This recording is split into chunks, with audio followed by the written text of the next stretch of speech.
afternoon, everyone. Good afternoon. If we all take our seats. Thank you so much for being here, and welcome to another lecture put on by the Center for the Study of Government and the Individual, or CSGI, here at UCCS.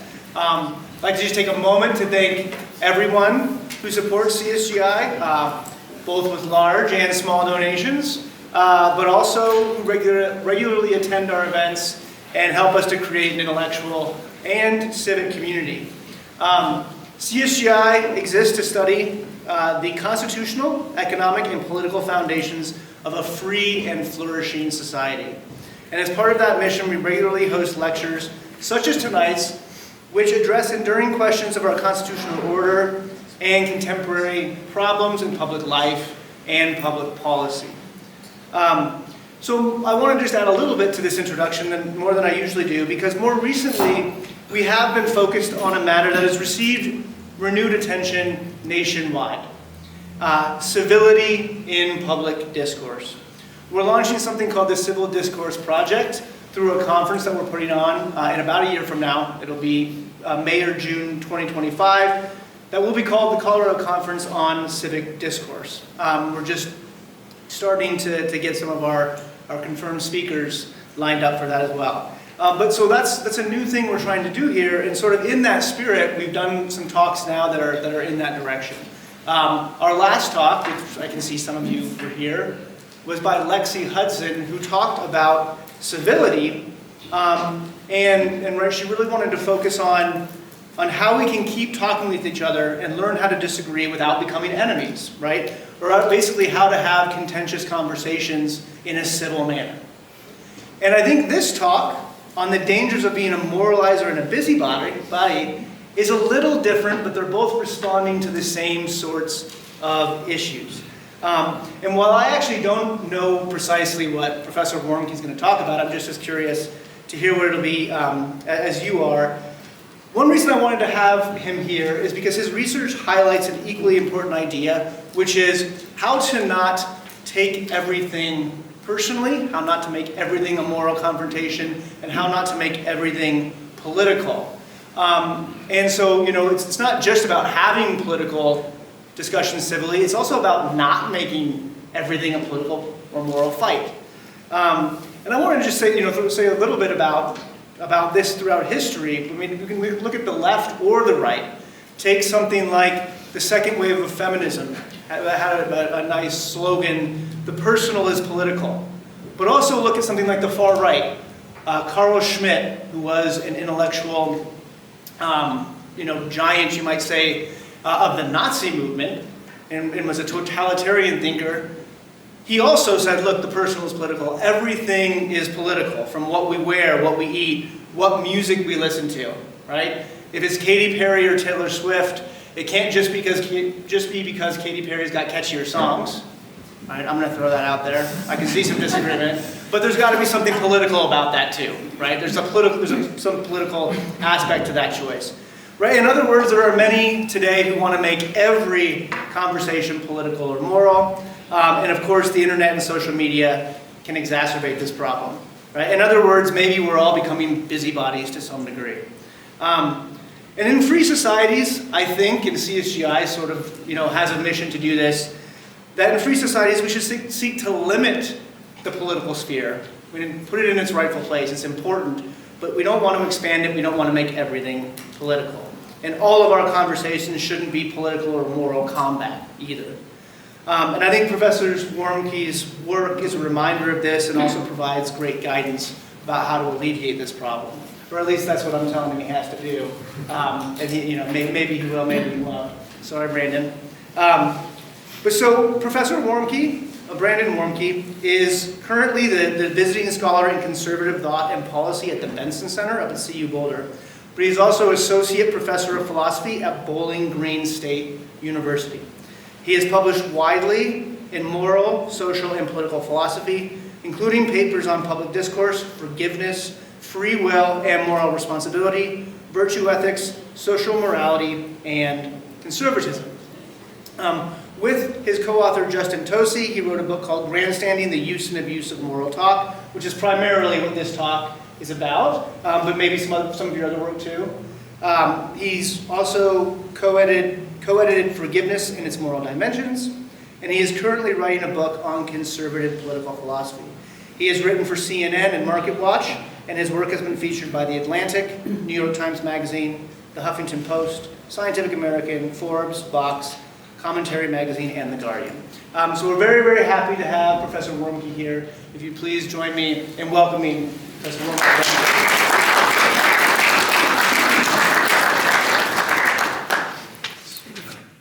Thank you, Professor Pitts, for having me. Thank you all for showing up on a Wednesday afternoon. You could be doing so many other fun things in this beautiful place. This is my first time to Colorado Springs, so thanks for having me. And driving in was just a treat. So I don't have to tell you that. You guys are all. I'm sorry I have to stand over here. I have to kind of commandeer the PowerPoint. Otherwise, I'd kind of mosey on around. So we'll see how much of that I can do. If you're like me, you've tried to take care of a cactus. If you're also like me, you've killed a cactus. Cacti only need about a quarter of a cup of water a month. But in my zeal for nurturing it, I've drowned many a cactus. A dry, sunken, gray carcass sits there staring at me, a testament to my overdoing a good thing. Now, today I want to suggest to you that morality is a bit like watering a cactus. Just like you can go overboard with watering a cactus, you can also overdo it with morality. Now, there is no shortage of voices telling you to be unceasing and aggressive advocates for your moral beliefs. But today I want to offer a different voice. If you were to put my thesis on a bumper sticker, it would say something like this. I borrowed this phrase from philosopher Stan Hussey: curb your moral enthusiasm. Now, I don't expect you to be immediately persuaded by my claim that you should chill out when it comes to morality.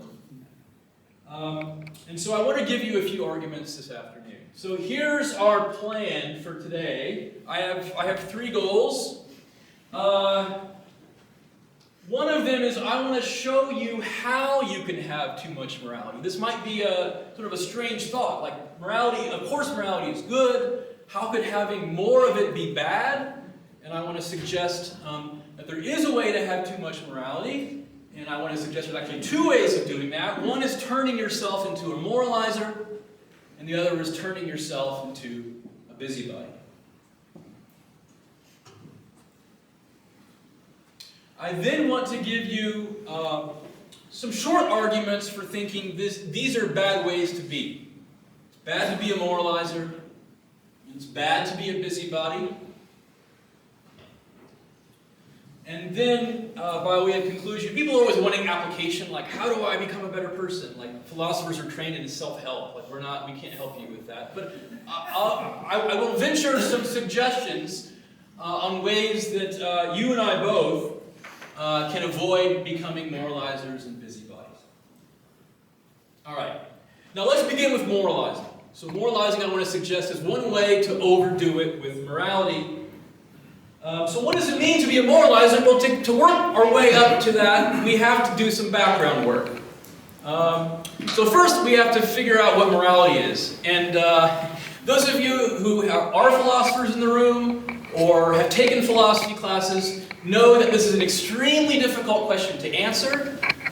So the answer I'm going to give right now is not exactly right, but I'm just going to ask you to give this to me. I'm going to ask you to sort of let me have this, just to sort of get the talk going. If we had to agree on what morality was to sort of proceed, we'd never start the talk. Okay. So here's my very brief description of what morality is. Morality is that thing that concerns right and wrong, good and bad, virtue and vice, as they relate to our actions, thoughts, and character. Now, there's actually lots of problems with this. If there's any philosophers in the room, you've already got 10 counterexamples to this, okay? But just to clarify what I mean here, so when we talk about the morality of our actions, we might make judgments like it's wrong to break a promise. So breaking a promise is an action, and we might make a moral assessment of that. We might say it's morally wrong to break a promise. We might say it's morally right to keep a promise. Morality also concerns, arguably, certain of our thoughts, or our attitudes, or our emotions. So for example, someone might say something like, it is good to love your children. That strikes me as a moral claim. It's a claim about morality.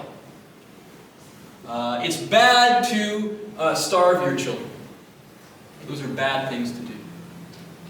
And finally, morality concerns your character, your dispositions. It's one of the kind of person you are, whether you're at home or you're at work, you're at church, you're at a football game. What kind of person are you?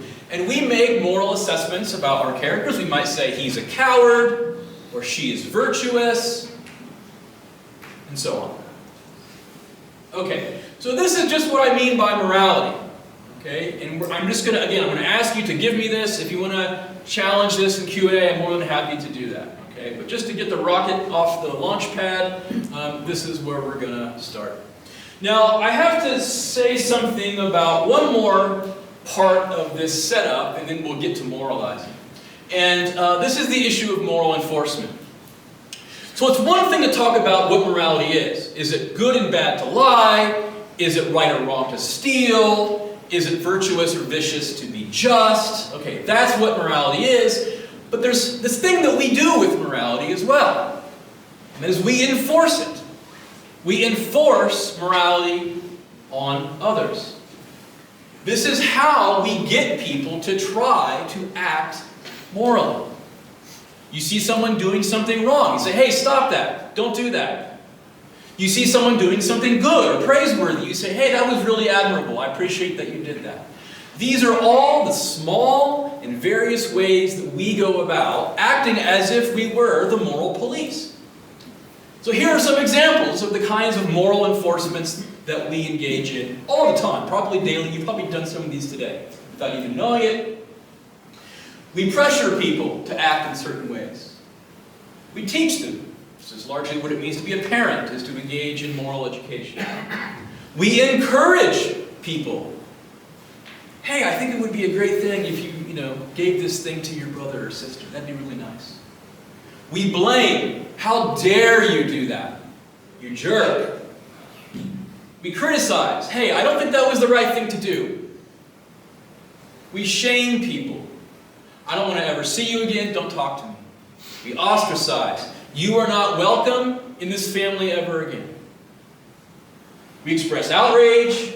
We intervene to give advice.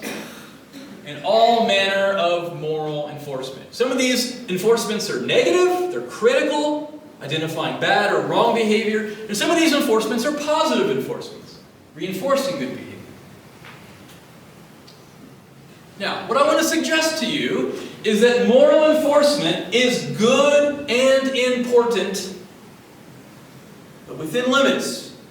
It is good that we encourage others to act rightly, to do the just thing, to be honest. It is good that we sometimes criticize people's bad behavior and ask them to do better. But what I want to suggest is that moral enforcement, built into our practice of moral enforcement, there are other kinds of rules. Rules that govern when we may enforce morality on others.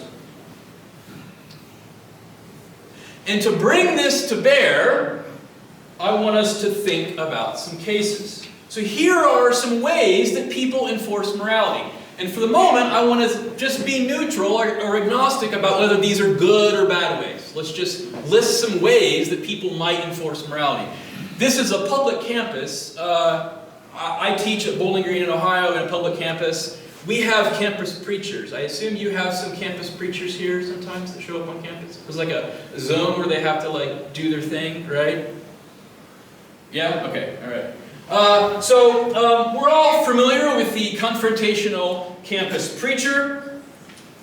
telling young fornicators they're going to hell.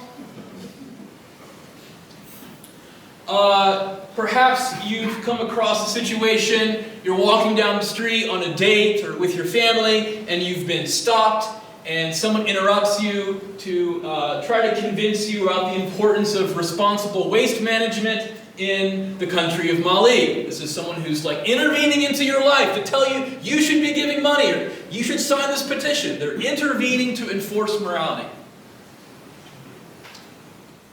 Perhaps you've had a coworker who ignores all social cues to tell you about a 7-part documentary on factory farming that you just have to see. You've probably experienced, at least once in your life, a social media nitpicker. You're raising money for a cause that you care about, and someone says, "This is not the most important cause. You should be raising money for this cause, my favorite cause." Or you introduce someone as your wife or your husband, and you get criticized for reifying heteronormativity. This is one I just made up. You can imagine someone going door to door, inspecting your mailbox and say, "Hey, your mailbox was manufactured in China, and do you know what the Chinese are doing to the Uyghurs? How dare you buy a mailbox from China," and then doing that at every single stop down the road. So that person is enforcing morality, or at least their conception of morality. And what I want to ask is, what do all of these cases have in common? These are all cases of moral enforcement. I suggested that lots of moral enforcement is good.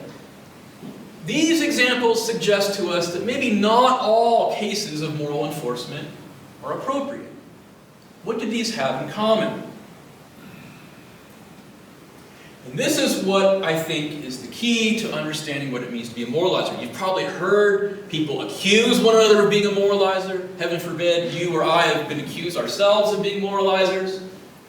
What does it mean to be a moralizer? I want to suggest that to moralize is to exceed the proper limits of your role as an enforcer of morality.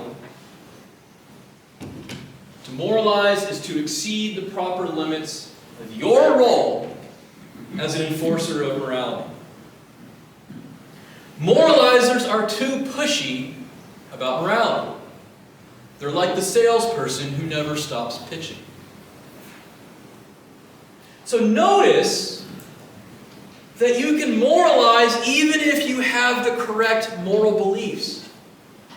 Even if it were true that no one should buy a mailbox from China, you can enforce morality outside the bounds of your appropriate role as an enforcer of morality. The idea being that the enforcement of morality requires a division of labor. Just like you don't build your own house, and make your own clothes, and create your own car, and homeschool your kids. You don't do all of those things. We divide labor. The thought is that moral enforcement operates very much the same. Moral enforcement requires a division of labor, and sometimes enforcing some bit of morality, even if we have the right moral beliefs. Now, of course we don't always have the right moral beliefs. For this talk, I'm just going to assume often we do have the right moral beliefs and argue that we still often are not justified in enforcing morality. And when we do anyway, we're moralizers. Now this might seem strange to you. This might seem a little puzzling. How could it be true that I could fail in my role as a moral enforcer? How could I exceed the proper limits of my role as a moral police officer? And so what I want to do now is just give some examples of limits on your role as a moral cop. I don't think these limits are exhaustive. I don't think I've identified the only ones, maybe not even the most important ones, but I think some of these will help you come to see why exactly our role as a moral enforcer is limited, and when we step over that line anyway, we turn ourselves into moralizers. Here's the first limit. Sometimes things just aren't that important. Sometimes moral wrongs just aren't that big a deal as far as you're as far as you're concerned. Here's an example. Suppose you overhear a colleague lying to his wife on the phone, telling her he has to stay late at the office to grade papers,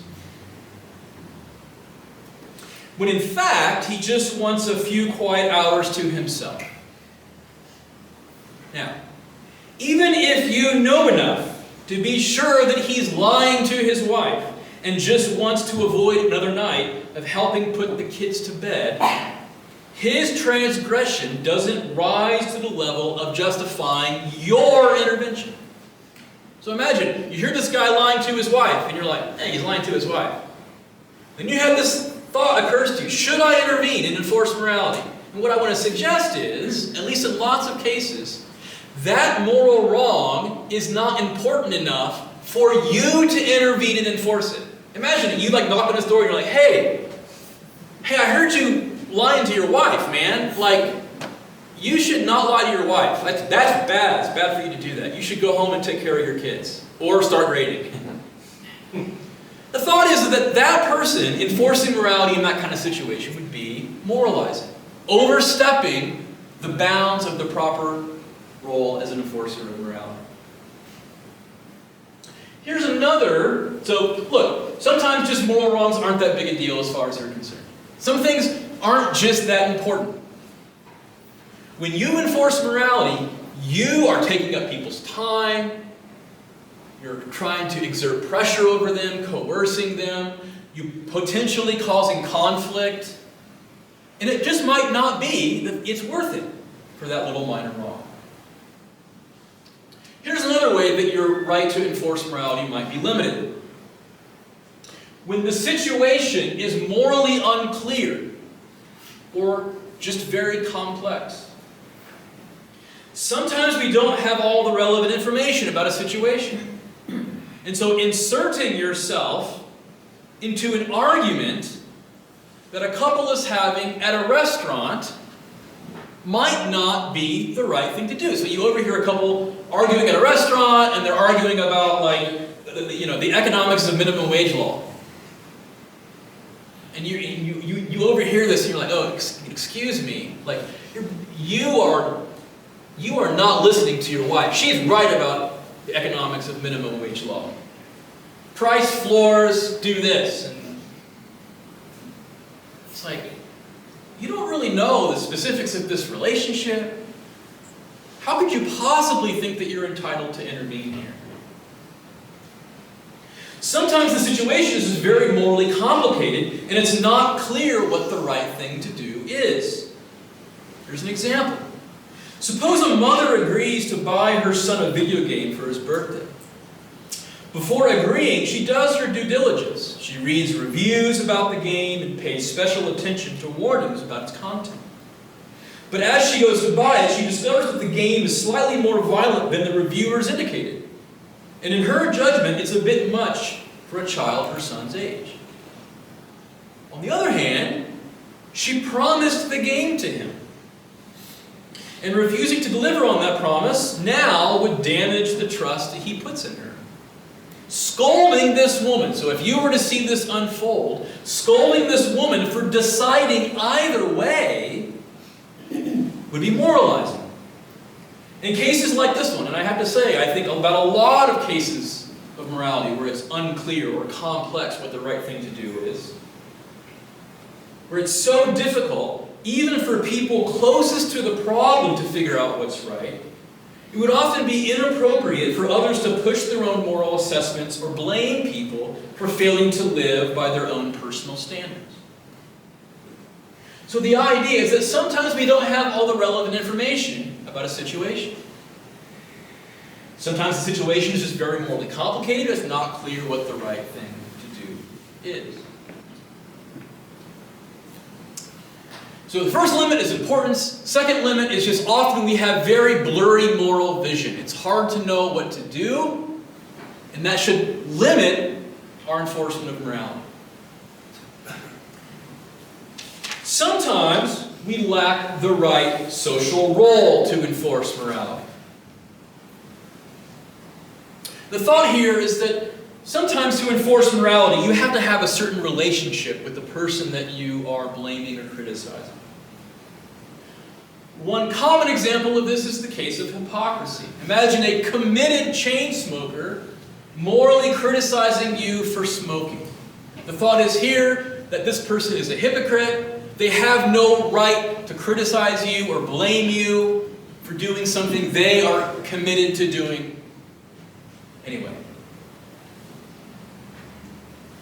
Sometimes you just simply lack the right kind of relationship with the person you're criticizing. Suppose I found out that you aren't doing your fair share of the household chores. I approach you after the talk and I say, hey you, I heard you weren't doing the dishes. Your wife's really upset about this. I think you need to get your act together. You're like, who are you? You're right, but who are you to enforce this aspect of morality on me? It's one thing for your doctor to give you a moral lecture about cleaning up your diet in the exam room. It's another thing entirely for a stranger to give you the same lecture on the bus, even if he's also a doctor. Okay, so that's what moralizing is. Moralizing is overstepping your bounds as an enforcer of morality. Here are some potential limits on our enforcement. Now you might be wondering, what's so bad about enforcing morality? Who cares? Aren't I just making a mountain out of a molehill? Now on a small scale, moralizing is annoying to have to deal with. It causes interpersonal conflict. It uses up people's time. Imagine a world of constant, petty, moral hectoring.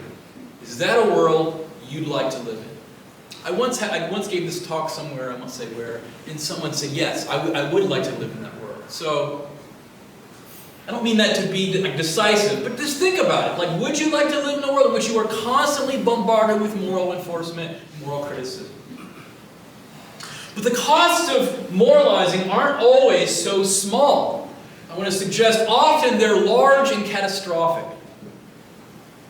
And the first social cost of of moralizing, is that moralizing makes it harder to make good practical decisions.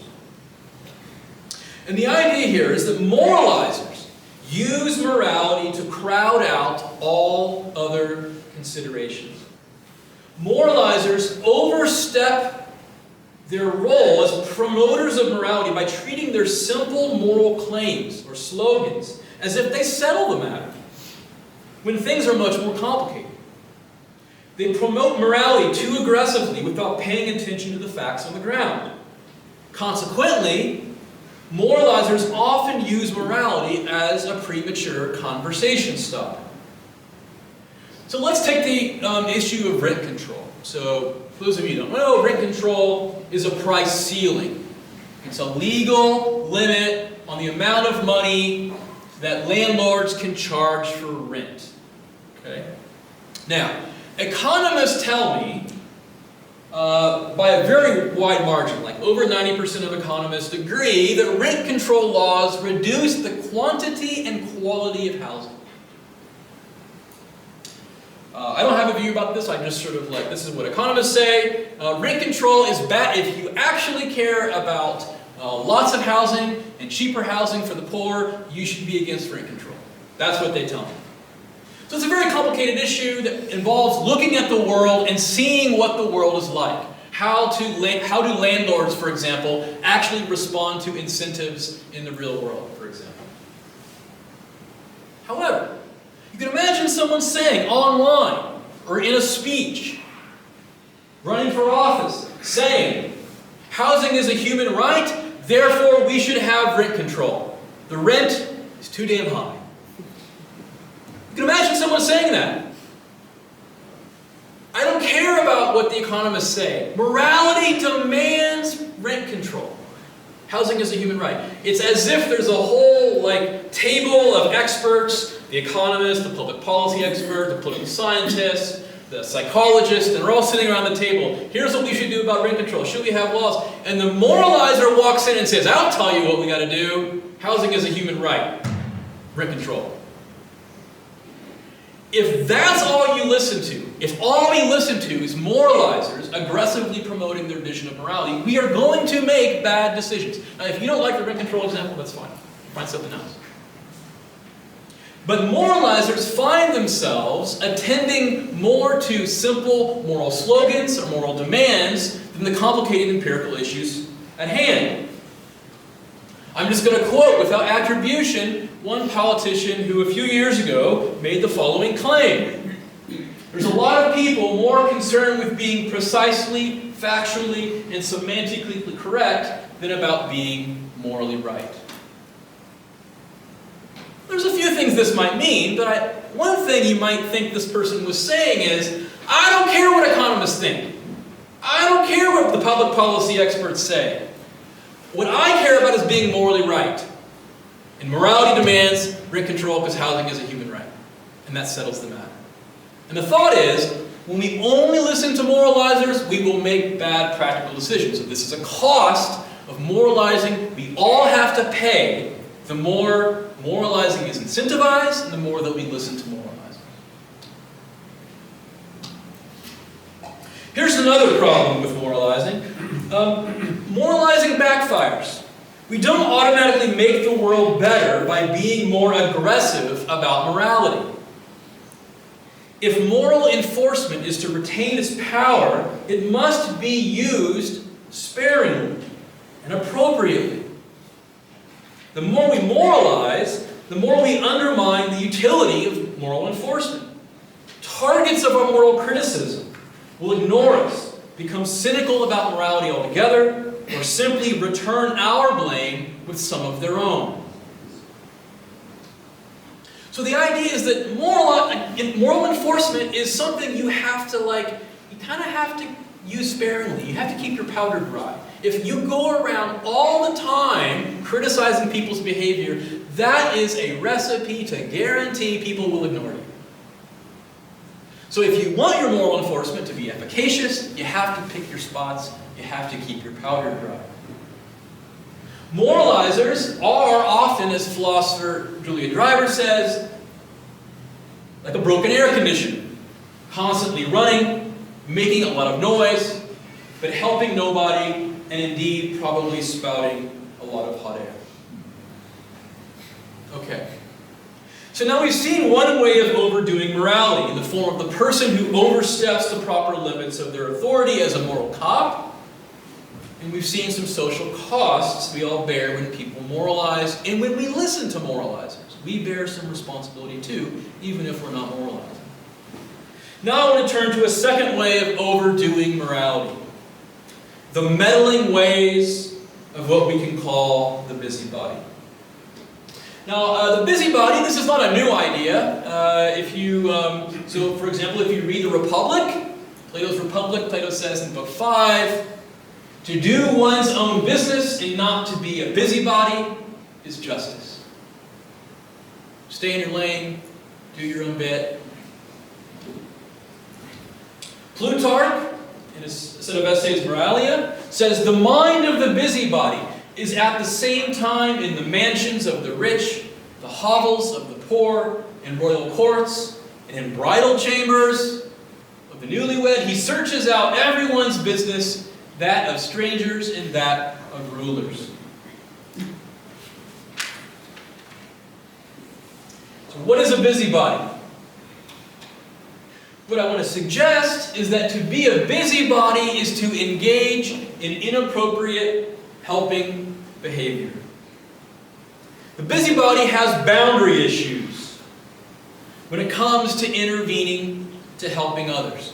So to keep moralizing and the meddling of the busybodies separate in your mind, the moralizer is the person who goes around inappropriately enforcing morality, criticizing, blaming, attacking, ostracizing. The busybody, the meddler, is the person who goes around and inappropriately tries to help people. Now, you might think that's really weird. Like, how could it be wrong to help people? Helping is good. We can all agree. Like, moral enforcement is good within its limits. Helping people is good, or trying to help people is good. And I want to suggest helping people is good within limits. So just like there are limits on our moral enforcement, there are limits on our helping behavior, and when you exceed those limits, we turn ourselves into busybodies. Now you might still be puzzled though. How could it be wrong? How could it be possible to try to help people? After all, we can agree that helping people is good. But busybodies wrongly insert themselves into people's lives. Here's some examples in case you need some help. Some of you are laughing. You might have encountered this person, or seen this person, or been this person. No one asked. Imagine going around the gym and offering to help correct people's weightlifting. Excuse me, miss. Your squats is not. You need to go below parallel if you really want to make sure your knees aren't injured. Sir, that form in your bench press. That's really bad for your back. Okay, you can imagine. You can imagine the person being right about this. They do have bad form. So you actually are offering help. But I think, judging by the snickering in the room, we all kind of think this is inappropriate. It's not the worst thing in the world. But there's something, as the kids say, there's something ick about this. Like there's something inappropriate about going around trying to help people work out. Interrupting a conversation to explain why someone doesn't truly understand the economics of minimum wage law. You hear, someone having this conversation at the restaurant, like we mentioned earlier. Actually, I can help you. Here are a few books that you might read. It's like they're having like a romantic Michelin star dinner. You're like, no, excuse me, actually, the busybody. Telling this guy over here that he's not using the right kind of shampoo for his hair type. You could be right about that. Still, you're a busybody. Traveling to a poor remote, this gets me in trouble. Traveling to a poor remote traditional village to explain how they should set up their society to make progress on gender equality. Think busybody. Now, what's so bad about being a busybody? Can't just someone say, I don't want your help. Leave me alone. Well, many cases of meddling are merely annoying and sources of minor interpersonal conflicts, much like moralizing. But other forms of meddling cause great damage to people's lives and to the social fabric. On a small scale,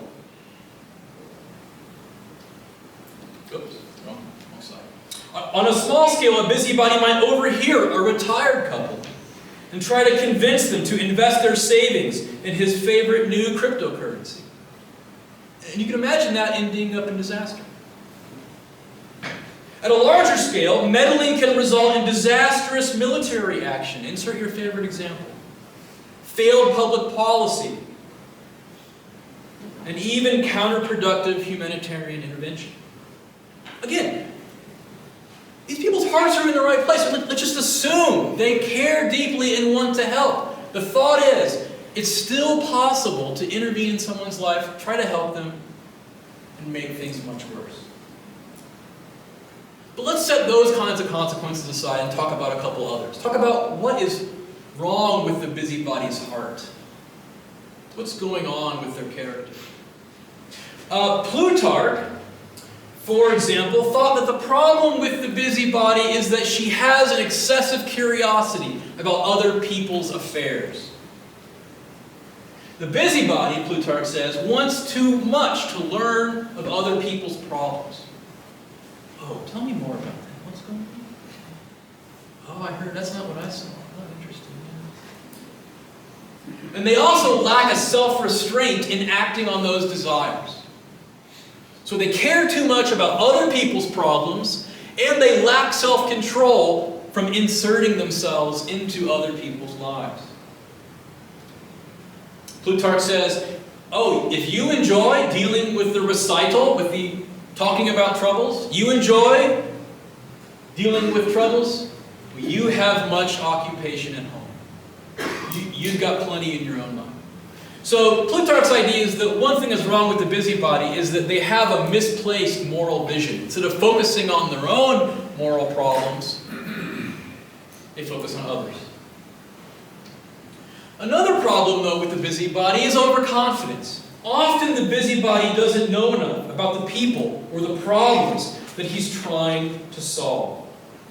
And as a result, the busybody will hurt more than help.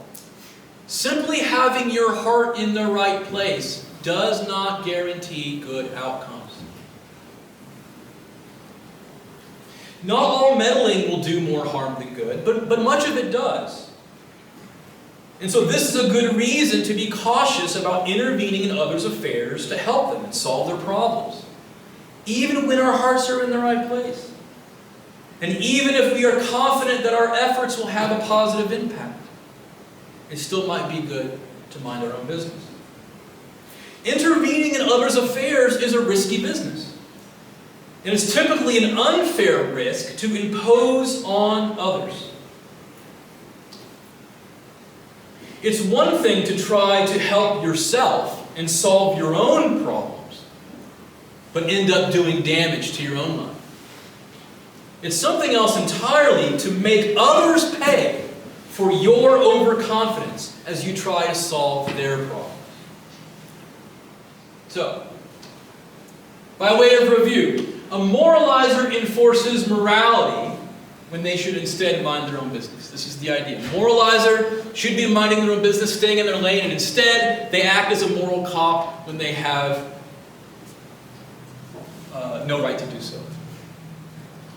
A busybody, on the other hand, tries to help people when they should instead mind their own business. So in both ways, a moralizer and a busybody fail to mind their own business. And this is what I want to suggest that these failures have in common. Even though enforcing morality and helping others are both good. So this is why morality is like watering a cactus. Watering a cactus is necessary and good within limits. Enforcing morality, helping others, those things are good. And often morality demands them, but within limits. But promoting morality is like watering a cactus. It's possible to have too much of a good thing. The failure of both the moralizer and the busybody, I want to suggest, is singular. They each, in their own way, fail to mind their own business. So you might be asking yourself, Brandon, how do I mind my own business? Well, let me suggest a minding your own business self-inventory. This is not a test for whether you're minding your own business, because you could lie to yourself, not answer these questions honestly. But, when you're on Facebook or on Twitter or, at work, or you're tempted to moralize, you're tempted to interfere in other people's affairs to try to help them. Here are some questions you might ask of yourself. Is this really that important? Is this how I want to spend my life? Nitpicking others' behavior? Is this a complex situation? Is there a lot going on here? Is there stuff I don't know? Am I sure I'm seeing the moral answer clearly? Why do I think I've got a bead on the right thing to do here? All of human history has been leading up to me. I have all the right answers. What a coincidence. Am I sure that I've figured all this out? Would I be a hypocrite for involving myself? Is there someone else better suited to intervene? You're a doctor on a bus and you see someone who needs to clean up their diet. You might think, that's not my job. I have my own patients to take care of. I'll let that person's doctor encourage them to eat better. It's not my work to do. Should this part of morality be enforced at all? You might think that some aspects of morality just no one should enforce. Like if I want to spend all Saturday afternoon watching all the Die Hard movies and eating Cheetos, I gotta say, it's none of your business. Presumably I'm wasting my life. You might think I'm being slothful or lazy or something, but I just met you. You have no business reaching into my life and saying, hey, I heard you're going to watch the Die Hard movies and lay on your couch. That's a waste of time. Maybe my closest friends could criticize me for this, but perhaps there are parts of morality that should not be enforced at all. It's between you and God, as it were. If you want an easier self-inventory, I can't do better than Epictetus, who in the Enchiridion says, at a dinner party, for instance, don't tell people the right way to eat. Just eat the right way. Now let me address one objection before closing. Now you might be thinking, well look, Warmke, aren't you just moralizing here today? You all had that thought. I know you did, didn't you? Telling us when we may or may not enforce morality, showing up and trying to help us. Aren't you a busybody?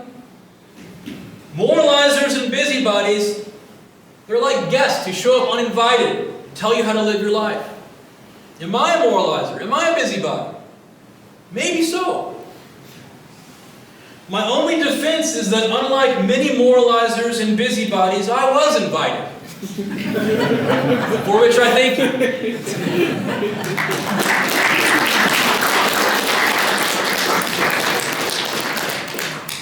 All right, so we've got about 15 to 20 minutes for questions, and we'll ask you to speak loudly and clearly. I'm going to let Professor Warmke call out people. I'm going to break procedure though in one way. I will never ask a question before everyone else is gone. But I'd like to ask one question or give you an opportunity just to say something about how you think this relates to the current political climate. And it's not, you talk in your book about political partisanship and these sorts of things, but any way you would want to sort of, I think we can all see some relevance to politics, but if you'd like to say any words about how this relates to our current political environment, that would be great. Oh, you're going to get me in trouble. That's a good question. I'll just say this. And this is not a view unique to me. As a philosopher, Robert Talese has written extensively about this. How this relates to politics. I think politics takes up too much of our lives. I think and by we I mean the median American who pays attention to politics and votes. I think we have to have spaces in our lives where politics is exempt, where we don't do politics. If all of your relationships are politically laden, you are going to be prohibited from having certain kinds of relationships and engaging in certain kinds of activities. Here's one: hospitality. Hospitality is an ancient virtue. If you read Homer's Odyssey, you read Genesis 18, one of the key themes of Homer's Odyssey is homecoming and hospitality. It was a very important virtue. It was to welcome people into your home. One of the norms of hospitality is you don't invite people over to your house and have dinner and say, who are you voting for? What's your view on Trump? You think Biden's lucid? That's not what hospitality is for. Hospitality is about inviting someone to your home to refresh them and to have a free, open, welcoming, attentive experience together. That's what hospitality is. But that's just like an example of one part of the good moral life that will be closed off to you if we let politics swamp every part of our lives.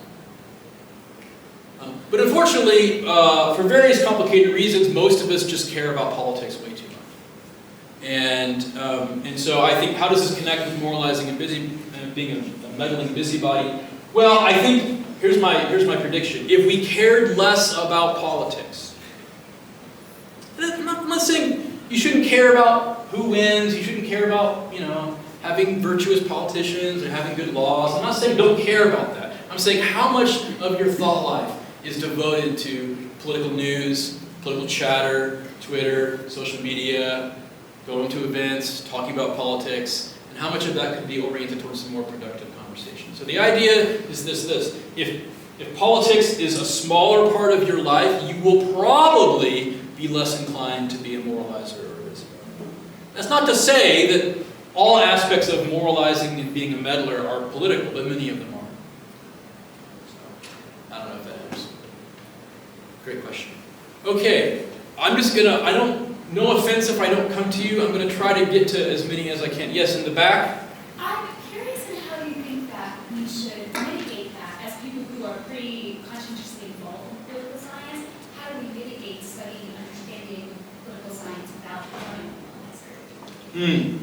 So is the question something like, nice question, what's your name, by the way? Felice. Felice. Yes. It's a nice question. So is the question something like this? Look, I study political science, or it's my job.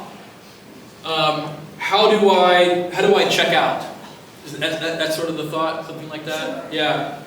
Oh man, again, I'm not like a psychologist or a life coach, but they would probably be better people, not life coaches. That's probably fake. But a good personality or social psychologist could help you. I mean, here's one rule: like, you do politics stuff at school or at work. Carve out lots of areas of your life on purpose where self-consciously you're not doing politics. Rock climbing gym, hiking, take cooking lessons, go to the gym but not correct people's form, right? Stuff like that. Self-consciously carve out, limit your screen time. Unfollow people on Twitter who are constantly yelling about politics. I suspect the only way to do it is to be self-conscious and intentional about creating political free zones in your life. Because it is, it's tough. I think about these issues for a living, and it's hard to not let it sort of seep into every other aspect of my life. It's a real risk. I don't think there's a silver bullet solution. Yes? With your limit examples, as you're reading them, I was just kind of thinking that there seems to be the underlying principle of Mill's principle of harm. And I was just curious if you had some sort of underlying principle that informed why you chose those limits. Something that would sort of fit all of them, like a one-sentence introduction or something. Okay, good. Excellent. What's your name? Caden. Yeah, so just a brief background. So John Stuart Mill thought, it's actually arguably whether he had a harm principle, but that's controversial. So the idea was basically you should be free from political coercion and social interference to do and think and speak as you please, as long as you're not harming other people. And by harm, he means something very specific. It wasn't oh, my feelings are hurt. It was you're physically injuring someone or defaming them. Defamation's complicated. But unless you're really harming someone, you should be free from state coercion and social censure, let's say. And so you might think, well, that's a great foundation for social morality. So social morality is just an aspect of morality where you enforce things. I don't think Mill's view is really going to help us because. Or at least a harm principle will help us. Because in lots of those cases, you might actually be helping someone. It might be true that the doctor on the bus says, hey, you got to clean up your diet. And he actually does clean up his diet. Right? So Mill's principle doesn't have really anything to say about that. So we need a bigger story of social morality that explains even when we could help people, we ought not. That is a very paradoxical thought. And all I want to suggest is my own personal view. I don't have a well-worked-out theory of social morality, but my own personal view is a lot of social morality has to do with the social roles that we have with each other. Part of what it means to be a spouse, it's just part of what it means to be a spouse, is that you get to say, you didn't do the dishes. Part of what it means to be a best friend is to say, hey man, I think you've been eating too much Panda Express. That's part of what it means to be a friend. It's not part of what it means to just be some guy, who shows up and starts telling you how to live your life. And there are some things that we all have a right to enforce. If I see someone, assaulting someone, I should intervene. Right? There are things we all have the right to enforce. What the things are is not quite clear. But the thought is that given our social role, we're limited in how we are allowed to sort of enforce morality or even try to help people. But again, like I say, so in this book, Why It's Okay to Mind Your Own Business, we talk about lots of these examples and give lots of reasons for why you should mind your own business. But we give nothing like a full comprehensive theory. And in fact, I think any philosopher who tells you they have one, you probably shouldn't listen to. Yeah. That's self-serving, by the way. Yes? Yeah. Do you think that moralizing and being a busybody contributes to our society's idea of cancel culture? Oh, goodness. contributes to the idea, or do you mean it contributes to the state of affairs that we live in that feels like could be described as cancel culture? Is that the idea? I would say so. Also Yeah. the idea that, everybody in our society has to be perfect at all times. Right. Yes. Short answer to your question is yes. I mean, this whole first book here is about how people use morality, often in very harmful ways. There are discussions of morality in politics. They do it to raise their social status.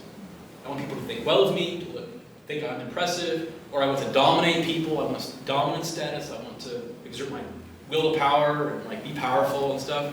And it causes a lot of damage. So the short answer to your question is, if you picked up on the connection, I think you're right. That's my view. Yes, over here. So I wanted to ask, so when you talked about the bad pieces about moralizing, you said one of those pieces is how moralizing backfires. Mm-hmm. Do you believe that this is something that is seen in the application of modern media today? Can you tell me more? So, do you believe, I guess in this case, do you believe that the media leaning one way politically and sharing that idea, or maybe you could say agenda, is, in this case, moralizing backfire? What kind of backfiring? I don't mean to be putting you on the spot here. I'm just trying to. What kind of backfiring do you have in mind? I mean, just coming back to hurt them, or I guess society in a negative way.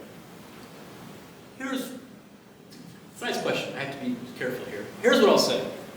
I think to the extent that, say, a journalist exposes themselves to be willing to sacrifice truth for an ideology, and they can do that in moralizing or busybody ways. Their heart's in the right place. They're trying to help. They're trying to promote what they think is the good life, or whatever. So just assume they're being sincere. But once you've exposed yourself as caring more about your politics than the truth, here's the sense in which it can backfire. People will start ignoring you. And the only people who will not ignore you are people who already agree with you and want you to just say the things that they agree with over and over again. So I don't really have anything all that thought out to say, except for if a journalist is not ultimately caring about truth, that way of conducting journalism is going to be self-undermining. Why should I care? Why should I care about what you're telling me if what's driving you is your political ideology? Does that make sense? It makes sense. So it's kind of like the boy who cried wolf in this sense. There is an aspect of that. Yeah, we actually discussed that in the grandstanding book. So, yeah, if you get outraged about everything, what happens when something truly outrageous comes down the pipe, right? Just getting to work. Yeah, nice. Thank you. Sure. Yes, you've been so patient. Yeah. I'd like to know more from you about the difference between being a moralizer, a busybody, and an evangelist, and how your argument is not an argument against passion and zeal. Yeah, good. So the question is, why is my argument not an argument against passion and zeal? Well, because I'm not criticizing passion or zeal. What I'm suggesting is passion and zeal, like most of our emotions, have proper limits. And so it's good to be passionate about what you care about. It's not good to have no restraints on how you express or communicate that passion. First date. Even who's ever been on a first date knows this. You're so beautiful, I love you, you're amazing, will you marry me today? That's you have to restrain yourself. You can't just lay it all out there. So lots of emotions we have, they have a proper place and a proper role. And so I don't mean to be criticizing passion and zeal. I think passion and zeal can have a proper role to play in political life. I just think it's important to think about where are the limits? Now, you might disagree about where I've drawn the limits, and that's totally fine. But the thought is that there are limits, and the question is, what limits are those? Now, maybe you think they're not limits. Maybe you think, whatever you're passionate about, whatever your zeal is, just do it. Just lay it all out there. Do whatever you want. Campus preacher all the time, in every social interaction. Like you're like meeting your H&R Block tax preparer, and you're like, you're going to hell, you know, or like, you better vote for whoever. And the thought is like, there's something wrong about that. So I suspect that we agree that there are proper limits on our passion and zeal. We might disagree about where we draw the limits, and that's a perfectly fine conversation to have. Does that make sense? Yeah. I'd just like to hear more about how you do evangelism ethically without falling into either. Do you mean, by evangelism, do you mean like religious evangelism? Well, I was thinking religious evangelism, Okay. but it could be political persuasion. Good. Yeah, so it's interesting. I do get this question about like missionaries sometimes. Like, is it wrong to be a missionary? My cop-out is this.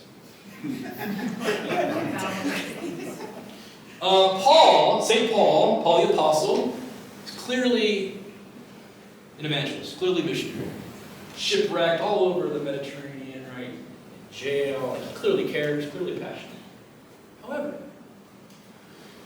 he writes in his first letter to Thessalonians, chapter 4, says people in Thessalonica,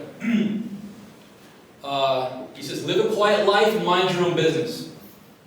That's what he says. So, here's like lots of moral life, it's about balancing those two things. So if it was, you know, there are times in which it's not good to live a quiet life and mind your own business. And there are other times in which that's what you should do.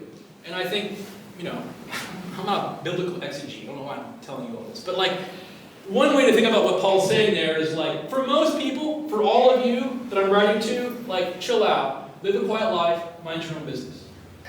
The Greek word there he uses is an overseer of other affairs. That's the word that gets translated busybody. He actually used the term busybody too. And so he says, you know, like, stay in your lane. But I don't have a worked out theory of like when it's okay to preach. Like I'm sure that's someone else's. I'll stay in my lane and not give a theory of that. Yes? Do you have a preferred response when somebody comes to you as a moralizer? Someone who comes to me and is a moralizer? Yes. Oh, I ask for their... They're trying to moralize to you about something you're doing. Here's what I do. I ask their address, and then passive-aggressively, I Amazon send them this book. You think I'm joking. But no, it does two things. One, it's self-satisfying in a non-confrontational way, and I do get a royalty. Very small royalty. Has that been expensive for you? Yeah, it has. It's true. Yeah. You mentioned failed public policy. Yeah. What do you think of the role of government in moral enforcement is? Oh, okay, good. That's an excellent question. What's your name? Dane. Dane? Dane? Yeah, sorry. Dane, so this is a massive can of worms. So the question that Dane asks is, I take it, what is the role of the state in enforcing morality? There's a view in political philosophy called legal moralism. Legal moralism is the view that the state, within certain bounds, has a role in enforcing morality. Now the question is, most of us agree, I think, the state does enforce morality. Like we have laws against homicide. We have laws against child pornography. Okay? You might think the largest reason, or the only reason we have these laws in the books is because these things are deeply immoral. Okay?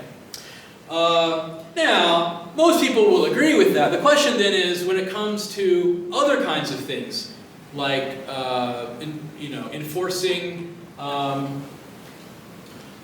laws against, how do I not get myself in trouble?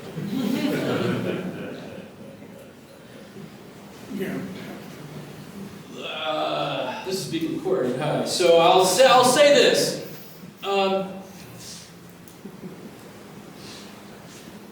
It partly depends on what you think the role of the state is. This is a cop-out. But if you think part of the role of the state is to create good, virtuous citizens, you will be more inclined to thinking the state has a legitimate role in creating a legal structure that mirrors the moral order. Right? If you're asking my personal view, I don't have a view really about that. There's lots of things. A lot of philosophers have views about everything. I never understood, like, they have views about everything. I just never figured out how they could have views about everything. But, yeah. I'm not going to get myself in trouble. That's fine. All right, yes? I might ask this question on a smaller scale. So let's assume that I have all the appropriate social roles to provide advice. Yeah. It's important. Maybe I'm a parent, Mm-hmm. and it's my state's role, right, to She's the dean, child. so she isn't in the State does a lot of enforce morality for children. But parent and child maybe have different moralities, different moral Yeah. concepts of what is moral. Is that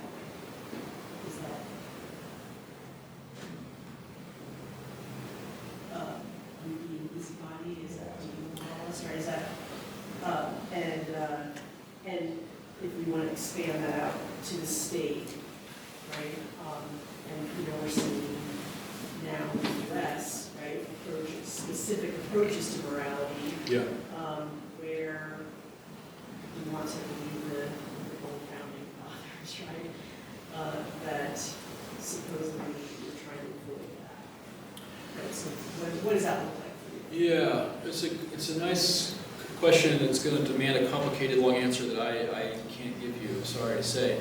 Here's what I do think. I think where I differ from a lot of my colleagues in political philosophy is I think the state cannot be neutral about lots of things. The dream of sort of the classical liberal project is to have the state be neutral about what John Rawls called comprehensive conceptions of the good. So the state should be neutral about lots of matters. I just don't think that's, I mean, as I think I know what you're sort of alluding to, and I think the state just has to, at some point, make decisions. Because you have serious competing interests. And this is one that I was talking about, the complexity in competing moral values. There are competing moral values. And you have to find some way to settle the matter. It's not just like, you can't just rip the baby in half.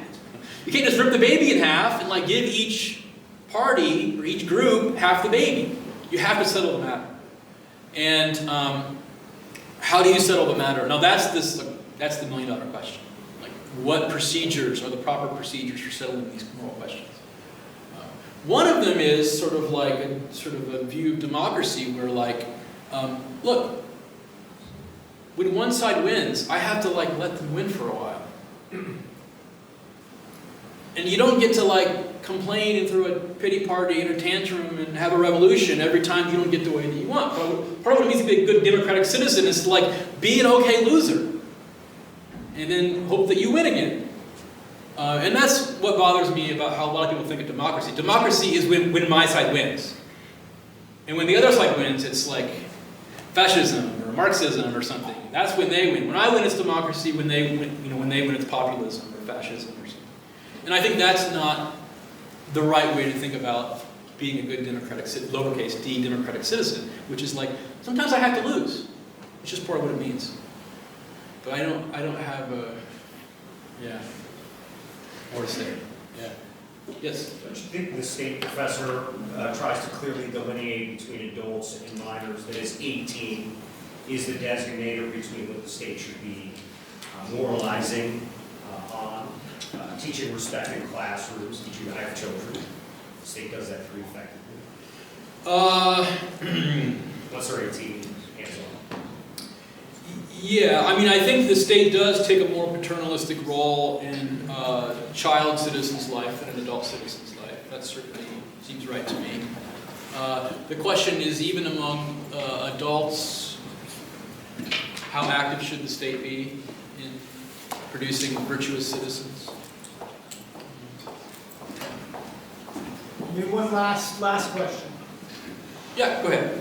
That may be kind of simple, but I want to get your view on it. Do you think that we're being consumed by an everlasting thirst for what seems to be morality? Do you feel like we're reaching towards something that doesn't exist? Oh, this is a nice question. So the question is like, is there something about morality itself that like makes us driven to want more of it? That's sort of the idea.